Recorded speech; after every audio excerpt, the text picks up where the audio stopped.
인사합시다. 반갑습니다. 자, 잘해봅시다. 자, 오늘은 강론 4대 쟁점 정리하는 시간을 가질 거고요. 여러 가지 그림 자료가 있는데 오늘은 두 가지 그림 자료만 볼 것이고 시간상 다 하지는 못합니다. 가정폭력 범죄를 다 하거나 아동학대 범죄를 다 하지는 않고 절차와 관련해서 중요한 것들 위주로 볼 겁니다. 자, 첫 번째 보시면 가정폭력범죄 처벌에 관한 특례법이 나옵니다. 여러분들 아시다시피 특A급이고요. 시험에 언제든지 나올 수 있는 가능성이 아주 큽니다. 근데 가정폭력범죄 처벌에 관한 특례법과 아동학대범죄 처벌에 관한 특례법은 절차가 거의 비슷합니다. 그런데 시험은 어디서 많이 나오느냐면 가정폭력범죄가 훨씬 더 많이 나옵니다. 한 10배쯤 많이 나옵니다. 그러면 우리는 가정폭력범죄 처벌에 관한 특례법을 자세히 정리한 다음에 아동학대범죄 처벌에 관한 특례법은 그 차이만 확인하면 돼요. 차이만 확인하면 문제를 푸는 데는 전혀 지장이 없다는 거죠. 자, 그림 자료를 한번 펴봅시다. 그림 자료를 보시면 가정폭력범죄 처벌에 관한 특례법 그림 자료가 나와 있습니다. 제 수업은 특징상 이렇게 특히 강론의 조문 같은 것들은 전부 절차를 그림으로 그려드리니까 그 그림만 보시면 한 장만 들고 다니시면 여러분들이 전체를 파악하는 데는 훨씬 도움될 수 있어요. 자, 가정폭력범죄를 우리 사례를 들어서 한번 봅시다. 실제 있었던 사례를 들어서 보면 A라는 여성이 있어요. 자, 이분이 남편과 이혼을 합니다. 남편의 계속적인 폭력으로 인해서 이혼을 하는데 이 남편이 계속해서 찾아오게 되는 거예요.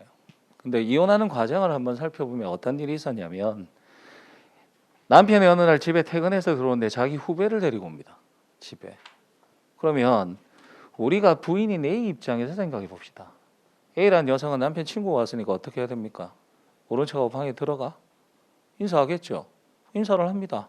오랜만이라고. 인사를 했는데 남편이 대뜸 하는 이야기가 뭐냐면 젊은 놈 보니까 좋냐? 이렇게 시작합니다. 그리고 패기 시작해요. 그런데 나중에 이 여성분이 당연히 신고하겠죠. 신고를 한 내용에 보면 옆에 있던 그 후배 C라는 후배가 이런 말을 합니다. 형 제발 칼 좀 버리라고 라고 이야기를 하는 거예요. 그래서 칼을 들고 위협하는 거예요. 그래서 경찰이 나중에 출동을 한다고요. 경찰이 이렇게 옵니다. 경찰이 와서 누구를 보호해야 됩니까 지금? A, B, C 중에? 당연히 A를 보호해야 되죠. 근데 경찰이 와서 첫 번째 한 이야기가 뭐냐면 A라는 여성을 나무라기 시작해요. 남편이 화가 나면 그럴 수도 있지 왜 신고했냐 이렇게 이야기해요. 이게 실제 사건이에요. 실제 사건. 그리고 뭐라고 이야기를 하냐면 남편이 칼을 들고 있죠 지금. 칼을 들고 있는데 여성분이 경찰한테 이야기를 합니다. 지금 칼 들고 있잖아요 라고 이야기를 하니까 경찰이 뭐라고 이야기하냐면 그게 무슨 흉기야. 집에 있는 과도 그냥 잠깐 든 것뿐인데 라고 이야기해요. 이게 실제 사건이에요. 이게 아주 옛날 일이냐? 아니에요. 2010년대 후반 우리가 지금 살고 있는 이 시기와 별로 멀지 않을 때 이야기예요. 그런데 이 여성분은 그동안 어떤 것도 당했냐면 폭력은 기본적이고 남편이 자기 소변도 먹였어요. 왜 먹였는 줄 알아? A라는 여성한테 뭐라고 이야기를 하냐면 넌 더러운 욕해도 되나? 욕 나올 뻔했는데 더러운 사람이니까 더러운 여자니까 나의 소변으로 치유를 해야 된다. 이렇게 소변도 강제적으로 먹여요. 이게 지금 현실적인 가정폭력 상황이에요. 나중에 여러분들이 실무에 가서 보시면 나중에 내 카페를 한번 보시면 카페 아이디라고 신라 공노비라고 쓰는 애가 있거든요. 어디 경찰일 것 같아요? 경주 경북청학교에서 경주에서 일하고 있어요. 그래서 자기가 신라 공노비래. 아이디 멋지지 않아? 진짜 똑똑한 놈이야 얘. 근데 얘가 여자분인데 항상 이렇게 출동해서 신고를 받고 출동해서 나가보면 가정폭력 상황이나 아동학대 상황을 처리하고 오면 집에 와서 맨날 운대요. 우리가 생각하는 것보다 훨씬 더 잔인하단 말이야. 그리고 이게 무슨 문제냐면 가정 내부에서 일어나잖아요. 아무도 알 수가 없어요. 근데 여성분은 왜 이혼하지 않고 살고 있을까? 생각해 보면 만약에 이 여자분이 경제적으로 아주 풍족한 상황이에요. 그럼 남편이랑 살까? 안 살겠죠. 아기가 없으면 안 살겠죠. 왜 맞으면서 살아? 여기 있는 여성분들 생각해봐. 내가 아기가 없어. 나 혼자 먹고 살기에 충분해. 근데 남편 놈이 때려. 같이 살아 안 살아? 안 살죠. 왜 가정폭력이 되게 힘든 상황이냐면 여기에도 자녀가 있었어요. 돌도 지나지 않는 아들이 하나 있었다고요. 아직 돌도 안 지났으니까 얘가 만약에 이 여자분이 남편의 폭력을 못 이겨서 나가버리면 이 친구를 키울 사람이 없잖아요. 그러니까 견디는 거예요. 그럼 생각해 봅시다. 지금 이 사례는 경찰이 초기 대응을 아주 잘못한 사건이죠, 지금. 그러면 우리가 경찰이 만약에 정상적으로 신고를 받았다. 신고를 받고서 현장에 출동하죠. 출동해서 해야 되는 조치를 우리가 뭐라고 부르냐면 응급조치라고 부릅니다. 그래서 이런 내용들이 우리 시험에 나오지만 이건 외우는 게 아니라 생각해 보면 돼요. 자, 여러분들이 신고를 받고 출동해서 현장을 봤습니다.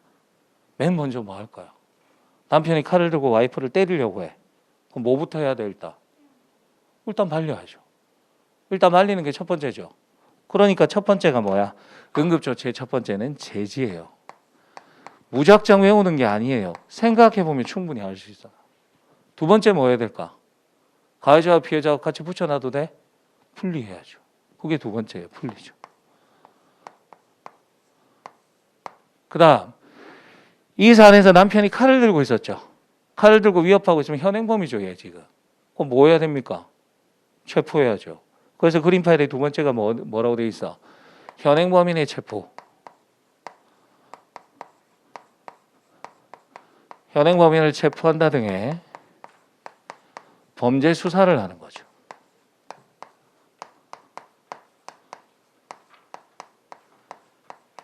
이게 두 번째예요. 그 다음 세 번째는 잠깐 넘어가시고 만약에 왔는데 이 여성분이 심하게 맞아서 다쳤어요. 어디로 데려가야 돼? 병원 데려가야죠. 그게 네 번째가 뭐냐면 의료기관 인도라고요.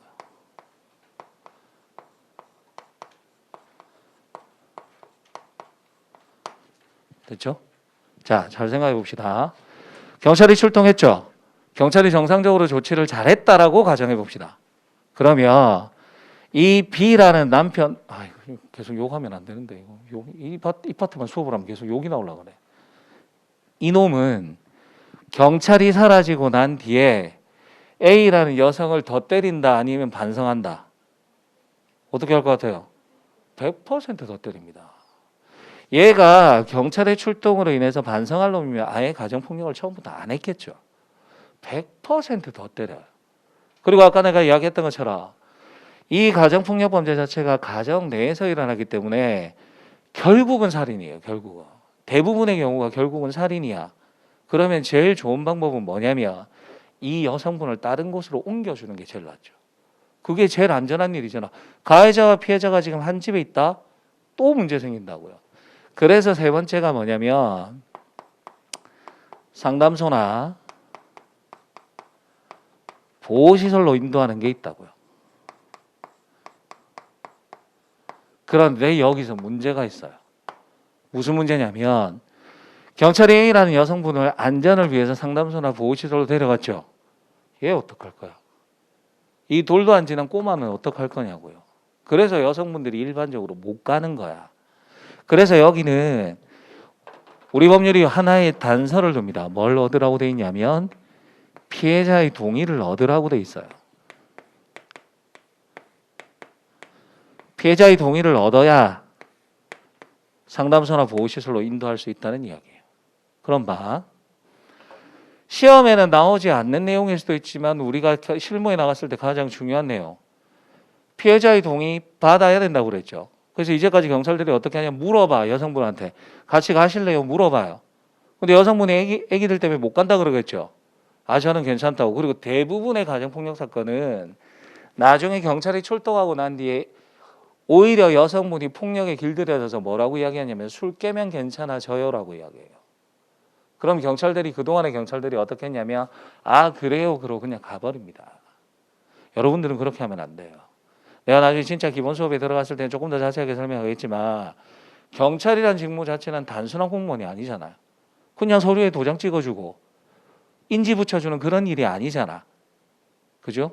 내가 개인적으로 살아가면서 생각할 때 사명감 없이 못하는 직업들이 몇 개 있어요. 경찰, 소방, 그 다음에 장애인 관련해서 일하는 사람들. 아동 관련해서 일하는 사람들 사명감 없이 하면 안 돼. 우리 조금 이따가 아동학대 범죄를 하겠지만 한 번씩 우리 뉴스에 보면 왜 그 어린이집 같은 데 애기들 때리잖아요. 우리 집에 꼬맹이들 있거든. 야, 내 자식인데도 한 번씩 패고 싶어. 근데 우리 애들은 아빠가 하는 직업 때문에 알아요. 이렇게 툭 찌르면 아동학대 아니야? 이러고 지나갔다고. 걔를 건드릴 수가 없잖아. 그런데 내 자식도 한 번씩 진짜 한 대라도 지어받고 싶을 때도 있는데 내가 사명감 없이 남의 자식을 키운다고? 그러니까 사고 나는 거죠. 직업으로 받아들이니까. 여러분들도 마찬가지야. 경찰이 했을 때 물론 경찰이 되겠죠. 당연히 합격하겠지. 됐을 때 가정폭력 범죄와 아동학대 범죄를 신고를 받고 갔을 때는 여러분들은 피해자의 동의를 반드시 받아야죠. 여기는 단순히 법률 조문은 피해자의 동의가 있을 때 상담소나 보호시설로 인도할 수 있다라고 되어 있지만 여러분들의 사명감이 필요한 부분이라고요. 사실은. 어쨌든 피해자의 동의가 있어야 간다는 것은 자녀들 때문이라고 생각하시면 돼요. 근데 여기까지가 원래 있던 조문이에요. 원래 있던 조문이고 한 개 더 5번까지가 과연 경찰이 이렇게 나타났을 때 그럼 우리가 생각해 봅시다. 상식적으로 순경이 왔어요. 지구대나 파출소에서 신고를 받고 왔단 말이야. B라는 남편이 과연 경찰 겁 낼까? 요새 사람들 겁 안 냅니다. 경찰을 왜 겁내? 특히나 술에 만취했을 가능성이 있죠. 경찰에 대해서 1도 겁 안 냅니다. 그러면 경찰이 뭐라고 이야기하냐면 가해자에게 이렇게 얘기하는 거죠. 당신 말이야. 지금 우리 선에서 이렇게 그만해라라고 이야기를 할 때 적당히 마무리하면 별로 큰 문제가 아닌데 계속해서 우리 말 안 듣고 다 이렇게 폭력을 행사하면 그때는 우리 검사를 거쳐서 법원에다가 너에 대한 어떤 조치를 신청할 거야 라고 이야기합니다. 법원이 내리는 이 조치가 뭐냐면 임시조치예요. 임시조치.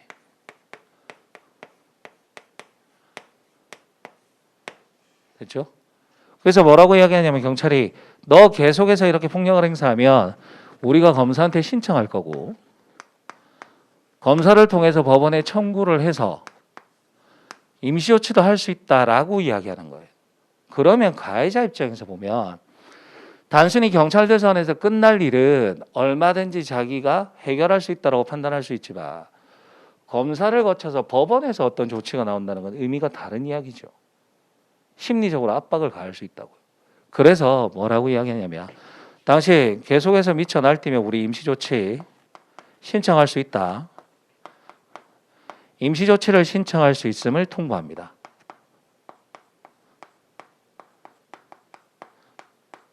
그럼 이 임시조치를 신청할 수 있다는 걸 통보하는 것은 가해자에 대한 심리적 압박을 주는 거예요. 함부로 날뛰지 말라고. 우리 선에서 끝내줄 테니까 적당히 하고 그만해라 이 이야기야. 됐죠? 원래 여기까지가 원래 있는 조문이에요. 근데 아까 이야기했죠. 이 사건에서 실체 사건에서 경찰이 등장해서 A를 보호한 것이 아니라 오히려 가해자인 B의 편을 들었죠. 그러면 피해자인 A 입장에서는 더 이상 믿을 곳이 없어요. 맞잖아. 남편한테 2대나 맞으니까 경찰에 신고했는데 경찰도 지금 등장해서 이상한 짓을 하잖아. 이럴 때는 오히려 피해자 스스로가 날 좀 보호해달라라고 요구할 수 있는 게 새롭게 생긴 거예요. 그래서 맨 마지막에 보면 피해자 보호명령이라는 게 나오죠.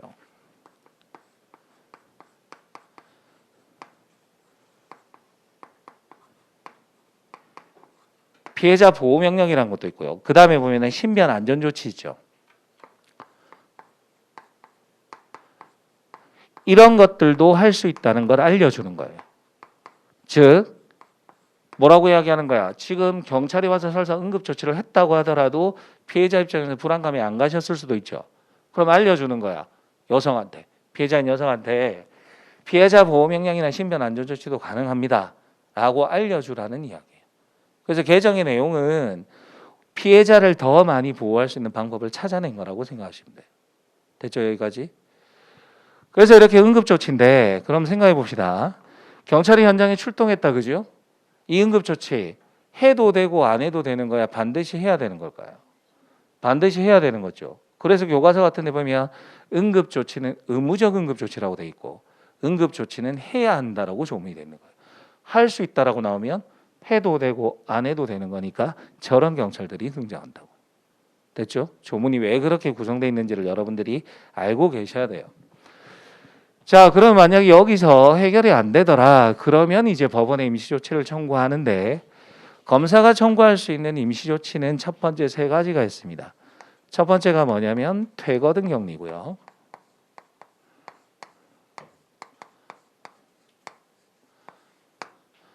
두 번째는 100m 이내의 접근 금지입니다. 100m 이내의 접근 금지인데 이 접근 금지는 사람으로부터의 접근 금지, 100m 이내의 접근 금지도 해당하고 주거나 직장으로부터의 100m 이내의 접근 금지도 똑같이 해당합니다. 예전에는 주거나 직장 등으로부터만 100m 이내의 접근 금지니까 퇴근하는 길 중간에서 접근하면 방법이 없잖아요. 그래서 개정이 되면서 사람으로부터 100m 이내도 접근을 못한다고요.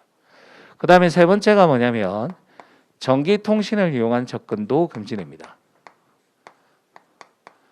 문자를 보내거나 톡을 보내거나 연락하는 거나 이런 것들 다 안 된다는 이야기예요.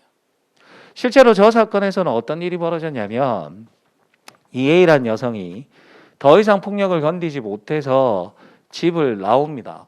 아기를 데리고. 그런데 당장 나오니까 집을 구할 수 있는, 거처를 구할 수 있는 돈이 없는 거예요. 근데 다행인 게 A가 다니는 직장분들이 되게 좋은 분들이었어요. 그분들이 돈을 십시일반으로 모아서 전셋집 빌라를 하나 얻게 해줬어요. 그래서 나와서 빌라에서 따로 살고 있다고요.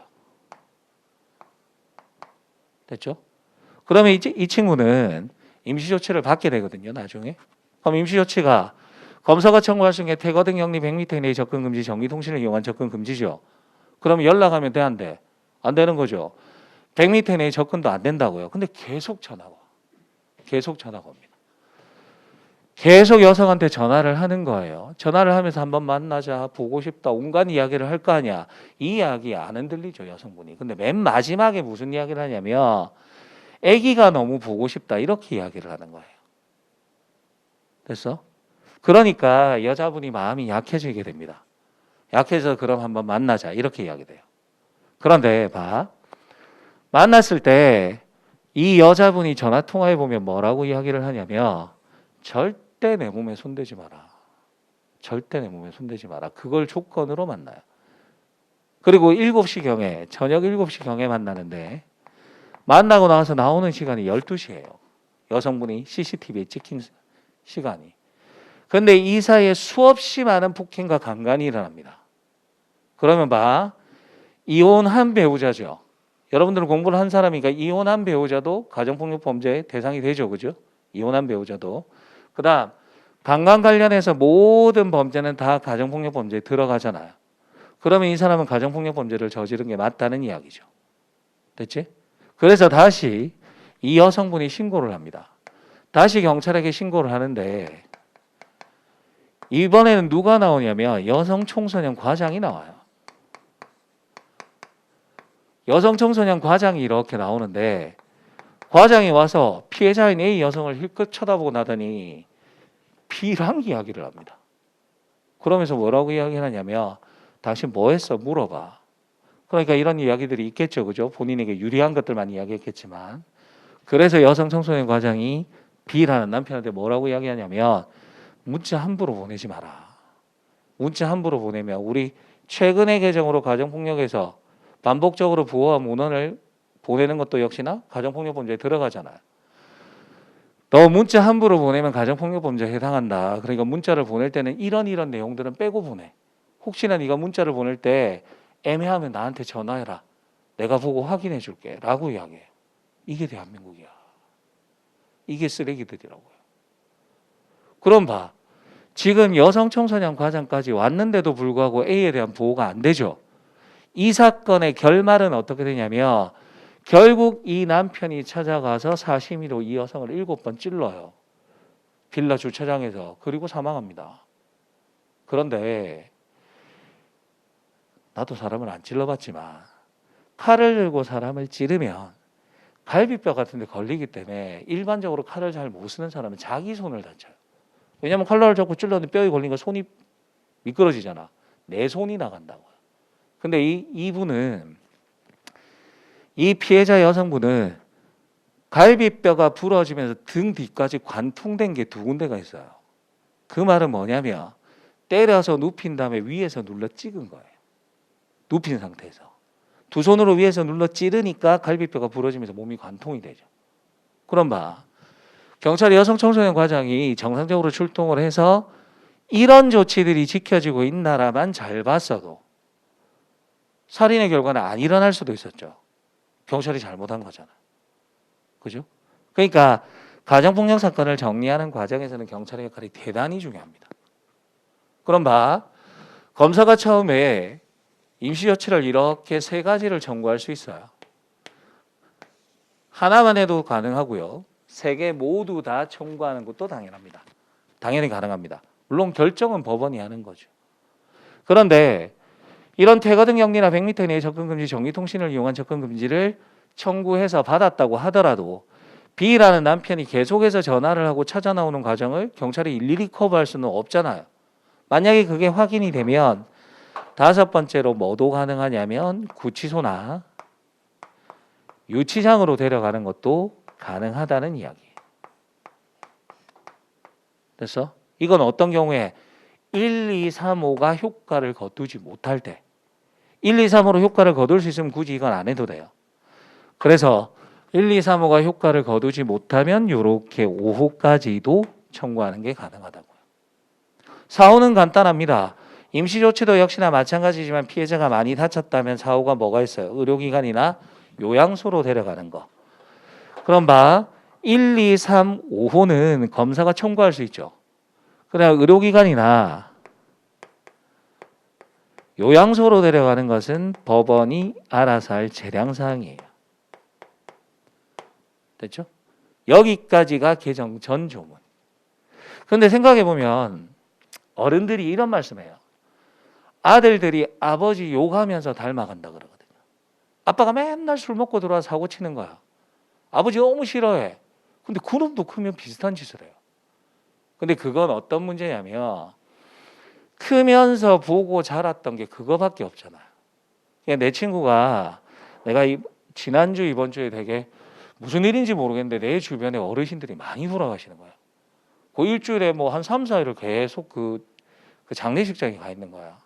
친구 어머니 돌아가시니까 친구 아버지 돌아가시고 막 이런 일이 벌어졌어요. 근데 친구 아버지가 돌아가셨는데 아버지가 가정폭력 행위자예요. 아주 심한. 그래서 친구가 나한테 톡이 왔는데 뭐라고 톡이 왔냐면 이렇게 톡이 온 거야. 애증의 관계이긴 한데 우리 아버지 돌아가셨다.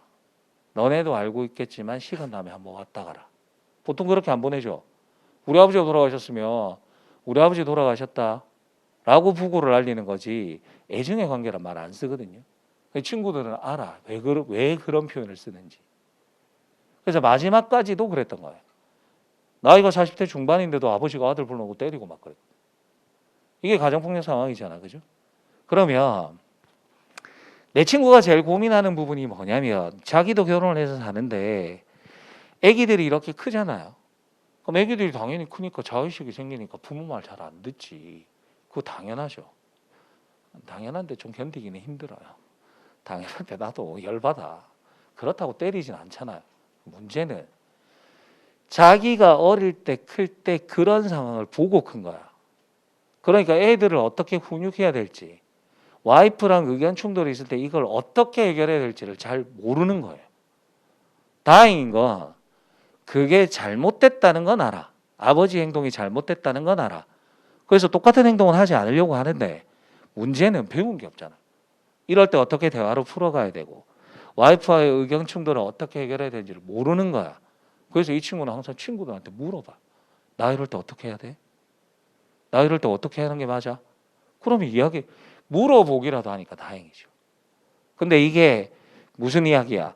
어릴 때 어떤 교육을 받고 뭘 보면서 자랐느냐에 따라서 가정폭력이나 아동학대의 경우도 결정되는 경우가 되게 많다는 이야기예요. 그러면 처벌도 물론 필요하지만 뭐도 필요하겠어? 교육시켜야 되겠죠. 가정폭력을 행하면 안 된다는 거 교육을 시켜야 되니까 새롭게 들어온 게 뭐냐면 상담소 등의 상담 위탁이 있어요. 이런 것들이 들어오는 거예요. 됐어? 요렇게 해서 정리가 되는 거야. 자, 봅시다. 근데 이게 가정폭력범죄, 아동학대범죄 다 마찬가지지만 아까 몇 번 이야기했지만 가장 큰 문제가 있어요. 가정 내에서 일어난다는 거야. 우리가 어떤 절차를 진행하면서 보면 법원에 가면 무조건 시간이 오래 걸려요. 경찰이 얘는 재범의 우려가 있더라. 긴급하다. 얼른 신청했어. 검사도 얼른 청구를 해. 법원은 사건이 많거든요. 법원에서 미적거려. 그 사이에 사망한다니까요. 그래서 가정폭력범죄나 아동학대는 법원 너네도 반드시 빨리 움직여라. 이렇게 법으로 정해놓은 거예요. 그래서 이 임시조치를 몇 시간 이내에 결정해야 되냐면 24시간 이내에 결정을 해줘야 됩니다. 24시간 이내에 결정을 해줘야 피해자에 대한 보호가 확실해지는 거예요.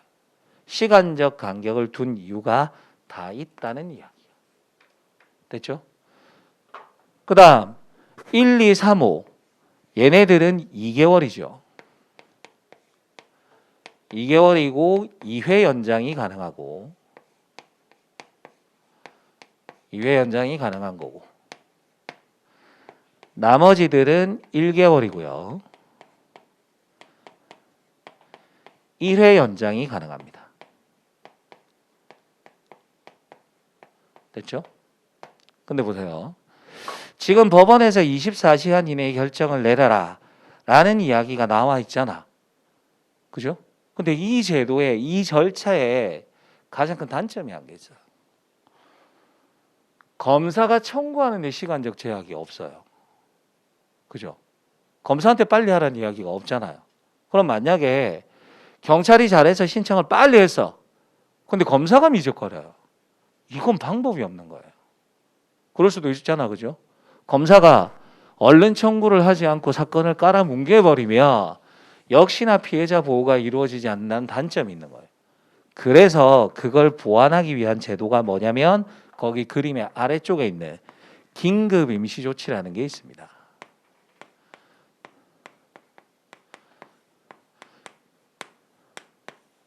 즉 경찰이 판단해 보니까 이거 법원까지 거쳐서 뭐 임시조치 받아서 하면 피해자 큰일 날 것 같은 거예요. 그런 경우에는 경찰이 알아서 긴급 임시조치를 하는 경우도 있어요. 어차피 검사가 원칙적으로 청구할 수 있는 게 1호, 2호, 3호였죠.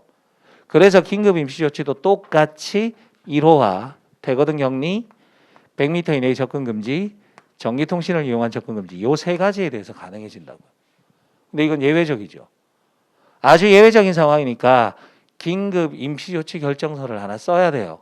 긴급 임시조치가 필요한 사유라든가 그다음에 범죄 사실의 요지 이런 것들을 쓴단 말이야. 쓰고 나서 얼른 어떻게 해야 되냐면 일단 경찰이 우리가 급해서 임시조치 했습니다라고 검사에게 주는 거예요.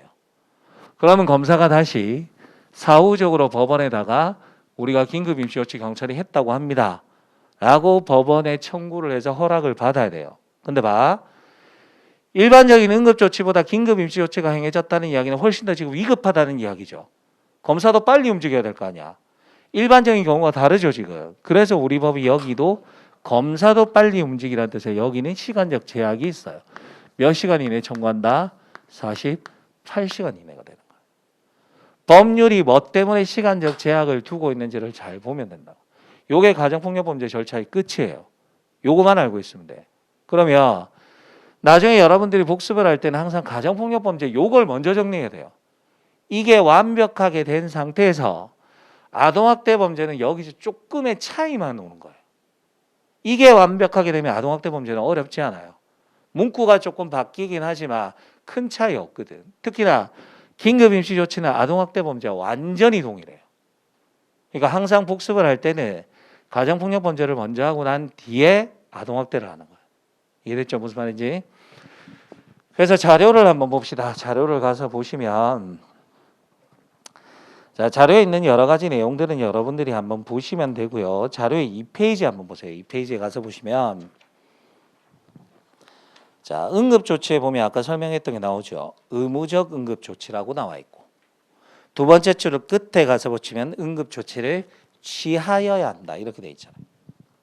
응급조치의 내용이 뭔지 봅시다. 제지, 분리, 현행범인의 체포 등 범죄 수사, 그 다음에 상담소나 보호시설로 인도하는 게 있는데 여기는 피해자의 동의가 필요하다. 거기 별표하시고.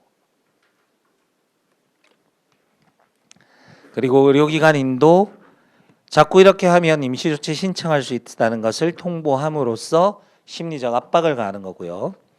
피해자 보호명령이나 신변 안전조치도 청구할 수 있음을 고지하는 거죠.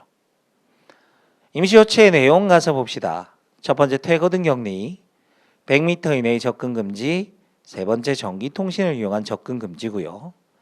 네 번째 의료기관이나 요양소로 데려간다거나 유치장이나 구치소의 유치, 상담소의 상담 위탁이 있습니다. 아까 말했던 것처럼 1번, 2번, 3번은 2개월이고 2회 연장이 가능하다 그랬고 나머지들은 1개월이고 1회 연장만 가능하다고 했잖아요. 그리고 맨 마지막에 7번의 마지막에 가서 보시면 법원이 임시조치 여부를 결정하는 것은 24시간 이내에 해야 된다는 거 보시면 됩니다. 3페이지 갑시다. 긴급 임시조치 있죠. 사법경찰관은 응급조치에도 불구하고 가정폭력범죄가 재발될 우려가 있고 재발될 우려 줄 거 두시고 긴급을 요하여까지 두 가지가 다 있고 법원의 임시조치 결정을 받을 수 없을 때 1호부터 3호까지 어느 하나에 해당하는 조치를 할 수 있습니다. 예외적인 경우니까 긴급 임시조치 결정서 써야 되고 거기에는 범죄 사실의 요지라든가 긴급 임시조치가 필요한 사유 등을 기재하는 거죠. 됐죠? 그 다음 아래쪽에 보시면 다시 1번 사법경찰관이 긴급 임시조치를 했으면 지체 없이 검사에게 신청을 하고 신청받은 검사는 법원에 임시조치 청구를 합니다. 2번 이때 검사의 청구는 48시간 이내라는 거 별표하시고 그러나 검사가 경찰의 긴급 임시조치를 보니까 굳이 필요 없을 것 같아. 그러면 청구 안 할 수도 있어요. 또는 법원이 받아보니까 이건 임시조치가 필요 없겠다라고 이야기를 하면 즉시 긴급 임시조치를 취소하여야 한다. 이렇게 되는 거죠. 됐죠? 그 다음 아동학대를 바로 이어서 하고 나서 문제를 한번 풀어봅시다. 자, 아동학대는 자 여기서 보세요. 나머지는 다 똑같아요. 여기에 있는 요 부분들의 문구가 좀 바뀌기는 하지만 큰 차이는 없어요. 큰 차이는 없고 가정폭력범죄만 정확하게 알고 있으면 크게 어렵지 않게 갑니다. 자, 아동학대 범죄를 한번 생각해 봅시다. 신고를 받고 출동을 합니다. 자, 아동학대 범죄도 역시나 마찬가지예요. 오히려 가정폭력 범죄보다 아동학대 범죄가 훨씬 더 잔인합니다. 그래서 서울의 지하철은 어떻는지 모르겠지만 내가 살고 있는 부산의 지하철역에 가면 1년 365일 거의 대부분의 역에서 아동학대 현장의 사진을 전시를 해요. 그러면 사람들이 지나가면서 이렇게 서명도 하고 사진도 보면서 경각심을 가지는 거죠. 근데 그 중에 보면 그걸 뭐라고 표현하는지 모르겠는데 광고판인데 각도에 따라서 왜 사진이 달라지는 거 있잖아요. 이건 보통 그러면 그건 보통 광고판에 이렇게 오른쪽에서 왼쪽으로 움직이거나 좌우로 움직일 때 그림이 달라지죠. 이 그림은 위아래에서 볼 때 그림이 달라져요. 지금 무슨 말이냐면 어른의 시선으로 보면 아기 사진이 나와 있어요. 그리고 글이 뭐가 뜨냐면 때리지 마세요 라고 적혀 있어요. 그런데 아기들 눈높이에서 보면 멍이 든 아기의 사진이 나오는 거예요. 그리고 뭐라고 돼 있냐면 신고 전화번호가 적혀 있어요. 무슨 뜻인지 알겠죠? 어른들이 볼 때는 때리지 마라. 아기의 아주 맑은 사진을 띄워놓고 이 예쁜 애들을 때리지 말라고 하는 거고 아기들이 볼 때는 멍든 사진을 보여주면서 혹시 누가 너를 때리면 신고해라. 번호를 띄워주는 거야. 그리고 나서 옆에 쭉 보면 이렇게 판넬 쭉 걸어놓거든요. 대단히 아주 잔인합니다. 가정폭력 범죄는 비교도 안 돼요. 예전에 이것도 역시나 실제 사건이에요. A라는 애가 7살, 8살인데 여자애예요. 8살인데 병원에 실려옵니다. 병원에 실려왔는데 옆에 누가 왔냐면 엄마랑 언니가 보호자로 같이 온 거예요. 언니는 10살이고요. 근데 얘가 뭘 들고 왔냐면 엄마랑 같이 왔는데 곰인형을 큰 거 들고 들어왔어요. 언니가. 근데 애가 들어와서 응급실 의사가 이렇게 확인을 해보니까 이미 더 이상 동공반사도 없는 거예요. 눈을 이렇게 까보니까. 근데 눈을 뒤집어서 동공반사를 확인하던 의사한테 이상한 게 하나 보여요. 눈의 흰자 위에 빨간색 점들이 이렇게 막 찍혀 있어요. 뭐 이상하잖아요.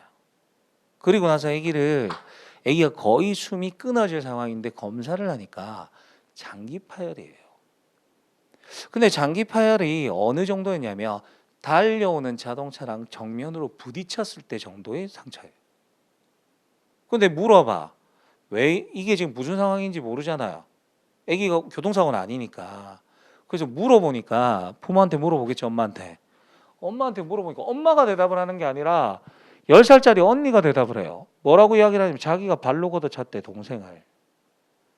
왜 발로 걷어찼어라고 물어보니까 안고 있던 고민형을 동생이 달라고 그러니까 기분 나빠서 걷어찼다는 거예요. 이게 상식적으로 말이 돼? 10살짜리 여자애가 8살짜리 여자인 동생을 얼마나 걷어차에 교통사고가 난 것처럼 장기가 파열되냐고요. 뭔가 이상하죠.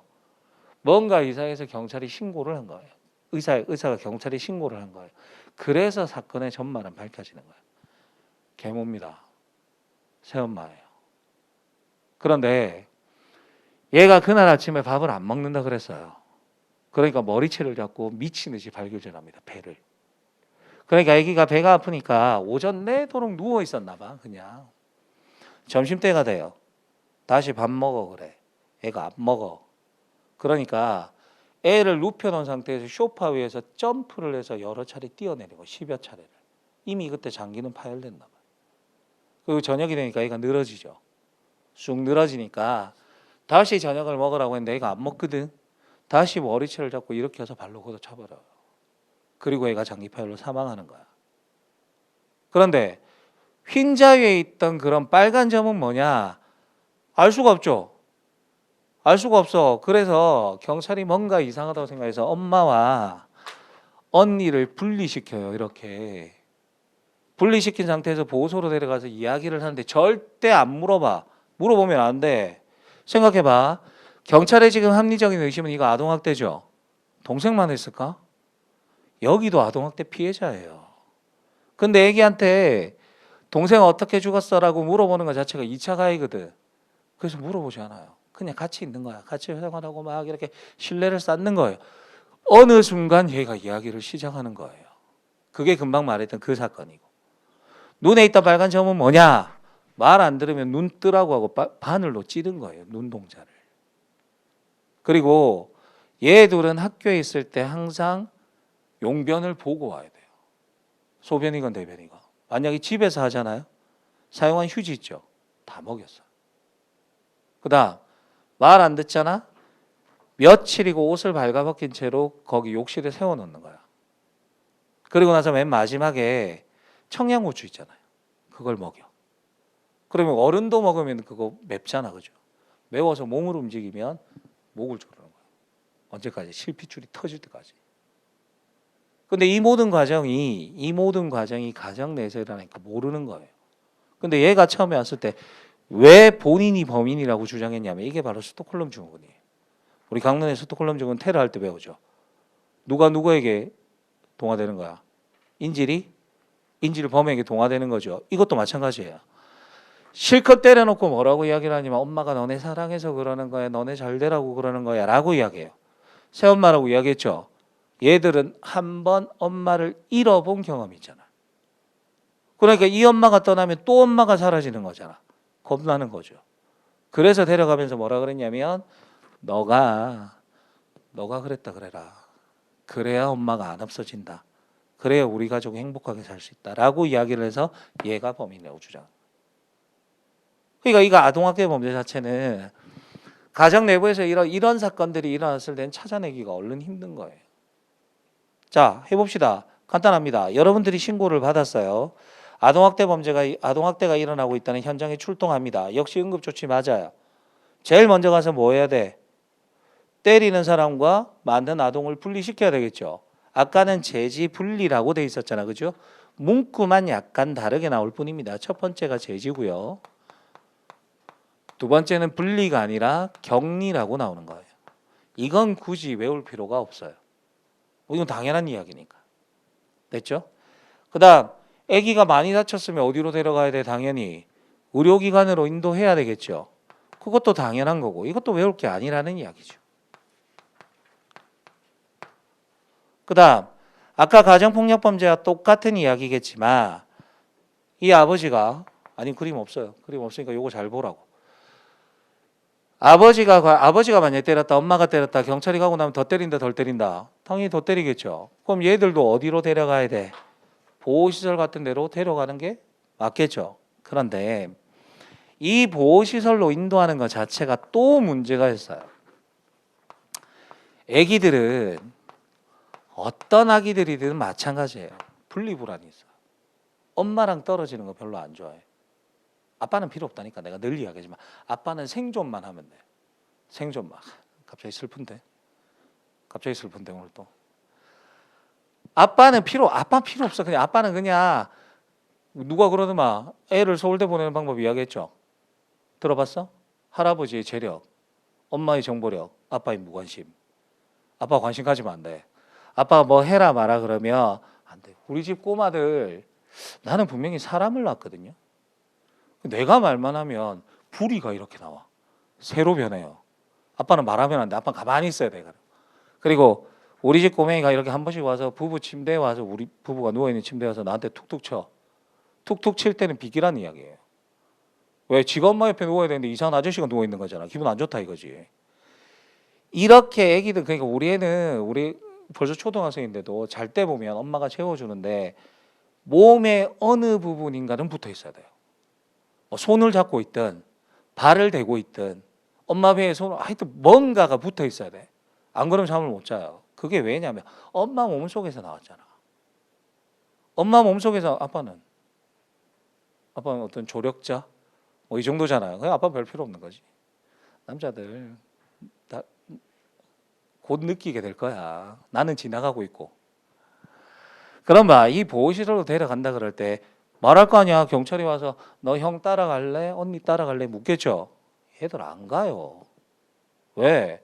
엄마 때문에. 엄마가 없잖아. 그러면 경찰은 어떻게 해야 돼? 야, 애들 때리는 놈이 와이프 안 때리겠냐고요. 어차피 가정폭력 상황, 아동학대 상황 거의 동시다발적으로 일어나거든. 그럼 경찰은 어떻게 해야 돼? 엄마한테 가시죠. 애기도 저희가 데려가겠습니다. 애기한테 가자. 형 따라가자. 누나 따라가자. 그 대신에 엄마도 같이 갈 수 있게 할 테니까 걱정하지 말고 이렇게 해야 되는 거예요. 그래서 예전에는 단순히 뭐라고 돼 있냐면 아동의 의사존중이라고 돼 있었어요. 단순하게. 이 말은 무슨 말이냐면 경찰이 와서 너 형 따라갈래? 누나 따라갈래? 물어보니까 이게 너 싫어요. 엄마랑 같이 있을래요? 그럼 방법이 없는 거예요. 왜? 아동의 의사가 그게 아니잖아요. 그래서 이번에는 법이 어떻게 바뀌냐면 피해 아동의 이익을 최우선적으로 고려합니다. 고려하고 물론 당연히 아동의 의사는 존중하겠죠.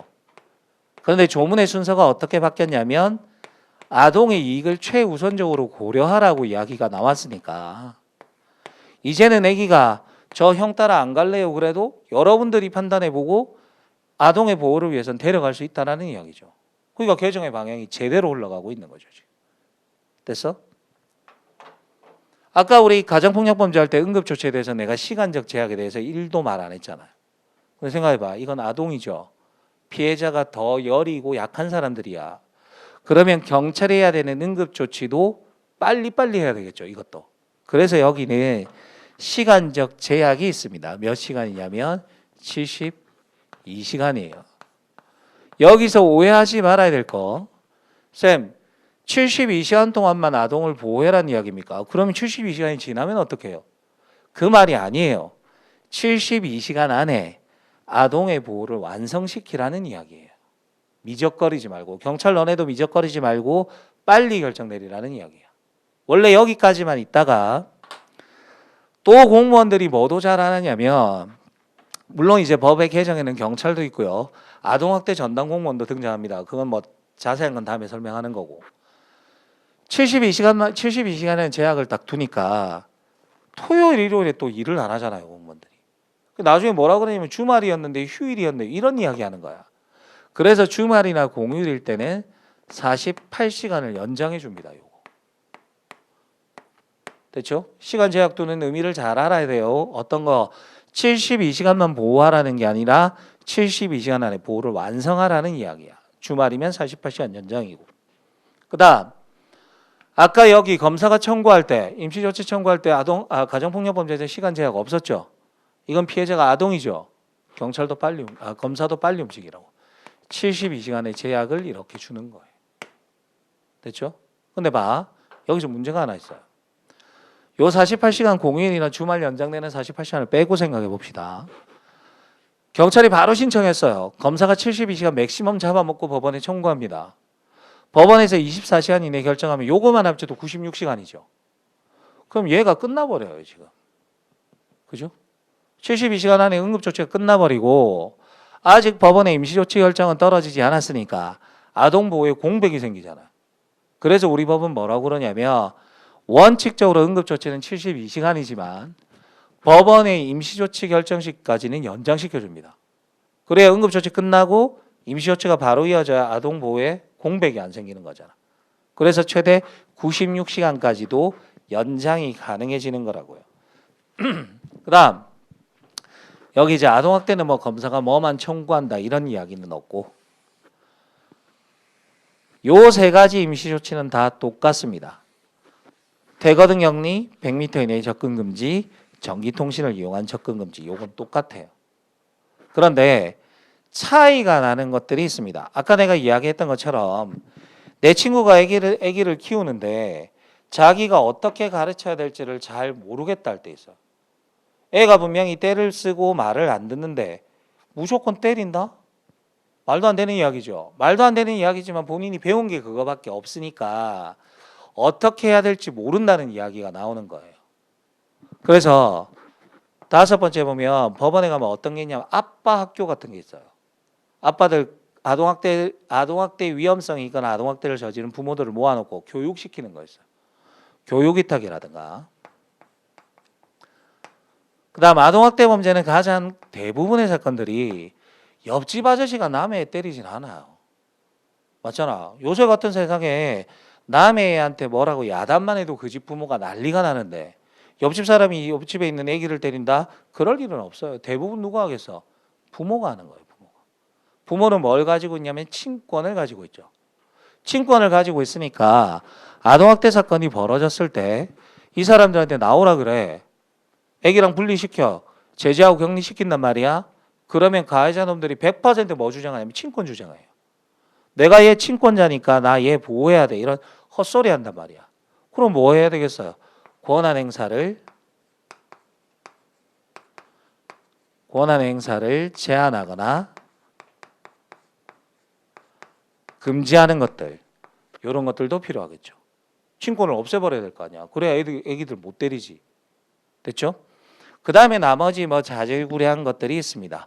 요양소로 데려간다든가 죄를 저질렀으면 구치소 같은 데 데려가야 되죠. 그런 것들은 여러분들이 보시면 돼요. 요양소로 데려가거나 구치소로 데려가는 거. 가정폭력범죄와의 가장 큰 차이는 아까 가정폭력범죄는 여기까지만 2개월이고 1개월이었죠. 얘들은 전부 다 2개월이에요. 2개월이고 여기는 2회 연장이 가능하고 여기는 1회 연장이 가능하다고요. 나머지 긴급 임시조치는 완전히 똑같습니다. 됐죠? 그래서 절차적인 것들은 가정폭력범죄를 먼저 해결하고 난 다음에 사실 이런 문구들이 크게 중요하진 않아요. 시험에 나오는 것들은 이런 시간들에 대한 숫자들이 시험에 자주 나온다. 그래서 가정폭력범죄 절차만 정확하게 알고 있으면 아동학대도 풀어가는데 크게 무리가 없을 겁니다. 그렇게 정리하시면 되겠네요. 자, 그래서 거기 자료를 가서 보시면 자료에 8페이지 가보세요. 8페이지의 문제를 한번 봅시다. 자, 문제를 한번 풀어봅시다. 1번 보시면 가정폭력범죄의 처벌 등에 관한 특례법으로 가장 적절하지 않은 것은 그랬어요. 첫 번째, 약치유인죄 나오죠. 우리가 가정폭력범죄에 해당하는 범죄에 해당하지 않는 범죄가 있는데 뭐 해당하는 범죄는 여러분들 나름대로 두 문자 같은 걸로 외우고 있을 겁니다. 해당하지 않는 범죄는 첫 번째는 뭐냐면 죄질이 너무 무거우면 가정폭력범죄가 아니에요. 살인이라든가 강도라든가 치사상이라든가 이런 것들은 가정폭력범죄가 아니에요. 두 번째, 돈과 관련된 범죄도 가정폭력범죄가 아니에요. 사기, 절도 이런 것들은 아니에요. 그러면 남아있는 게 뭐가 시험에 자주 나오냐면 딱 두 가지예요. 업무방해랑 약취유인입니다. 업무방해랑 약취유인은 가정폭력범죄에 해당하지 않아요. 그 둘이 가장 시험에 자주 나와요. 왜 시험에 자주 나오느냐? 금방 말했던 기준을 벗어나는 거니까. 됐죠? 그래서 1번은 틀린 지문이 되겠죠. 가정폭력범죄가 아닙니다. 2번 봅시다. 진행 중인 가정폭력범죄에 대해서 신고를 받은 사법경찰관리가 즉시 현장에 나가서 하는 조치를 뭐라 부른다? 응급조치라고 했죠. 제지, 그 다음에 뭐 분리, 현행범인의 체포 등 범죄 수사, 그리고 응급조치는 의무적 조치라고 했죠. 맨 마지막에 서술어가 하여야 한다니까 2번은 맞잖아요. 그 다음 3번 사법경찰관이 긴급 임시조치를 했습니다. 지체 없이 검사에게 임시조치를 신청하고 검사가 법원에 청구하는데 그때는 몇 시간? 48시간이라고 했죠. 됐죠? 긴급 임시조치 결정서도 넣어야 된다는 거 맞고. 그 다음 자기 또는 배우자의 직계 좀비 속 관계에 있거나 있었던 사람은 가정구성원에 해당합니다. 양친자가 사실상 양친자 관계 포함이고요. 우리가 이거 가정구성원에 해당하는 거 나머지는 현재 플러스 과거인데 친족만 동거하는 친족만 가능하죠. 그러니까 여기는 4번도 맞는 이야기가 되는 겁니다. 2번 가봅시다. 가정폭력범죄 처벌에 관한 특례법입니다. 첫 번째, 검사는 가정폭력범죄가 재발될 우려가 있다고 인정하는 거예요. 아까 뭐라고 했죠? 청구할 수 있는 거 세 가지. 첫 번째, 대거등 격리, 100m 이내의 접근금지, 전기통신을 이용한 접근금지 세 가지고 그걸로 효과를 못 거두면 구치소나 유치장으로 데려간다 그랬죠. 그래서 그 지문의 맨 마지막에 가서 보시면 의료기관이나 그 밖의 요양소의 위탁은 법원이 알아서 결정할 일이지 검사의 청구 대상이 아니잖아요. 그래서 1번 지문이 틀린 거라고요. 두 번째, 사법경찰관은 응급조치에도 불구하고 가정폭력범죄가 재발될 우려가 있고 아까 했던 거다 그죠? 긴급을 요하고 법원의 임시조치 결정을 받을 수 없을 때 긴급 조치할 수 있고 48시간 이내에 청구해야 된다는 거. 그 다음 형법상 유기죄는 가정폭력범죄에 해당합니다. 답은 1번이 되고요. 3번 가봅시다. 아동학대 범죄에 관한 이야기가 나옵니다. 첫 번째, 응급조치상 아동학대 행위자를 피해 아동부터 격리할 수 있는 건 몇 시간? 72시간이라고 이야기했죠. 그래서 1번이 틀린 거잖아요. 그러나 보호의 공백을 없애기 위해서 검사가 임시조치를 법원에 청구하면 법원의 결정이 떨어질 때까지는 연장한다 그랬죠. 뒤쪽의 내용은 맞는 이야기잖아요. 2번 긴급 임시조치를 할 수 있다는 것도 여러분들이 보시면 되고 세 번째 가서 보시면 판사가 필요하다고 인정, 즉 법원에서 임시조치하는 거니까 맞는 이야기고 4번의 임시조치에는 유치장이나 구치소 유치도 아까 들어있었다 그죠? 그러니까 답은 1번이 됩니다. 4번 갑시다. 아동학대 범죄 처벌에 관한 특례법입니다. 첫 번째, 피해 아동이 보호자의 학대를 당연하게 받아들이고 이를 학대로 인식하지 못합니다.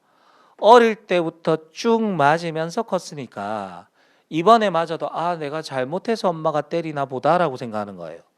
그러면 이게 잘못된 행위라는 걸 인지하지 못하니까 신고할 가능성이 없겠죠. 그러니까 신고 의무자 범위를 확대하는 거예요. 옆에서 누가 봤을 때 아동학대가 맞아. 그러면 신고할 수 있도록 규정하고 있다. 이 말입니다. 1번은 맞는 이야기고 2번 응급조치상의 격리 다시 한번 몇 시간? 72시간이라고 이야기를 했었고요. 가로 안에 보시면 검사가 법원에 임시조치를 청구한 경우에는 법원의 임시조치 결정 시까지 연장한다는 이야기도 했었잖아. 그죠? 3번 응급조치에도 불구하고 아동학대 범죄가 재발될 우려가 있고 긴급을 요하여 법원의 임시조치 결정을 받을 수 없더라.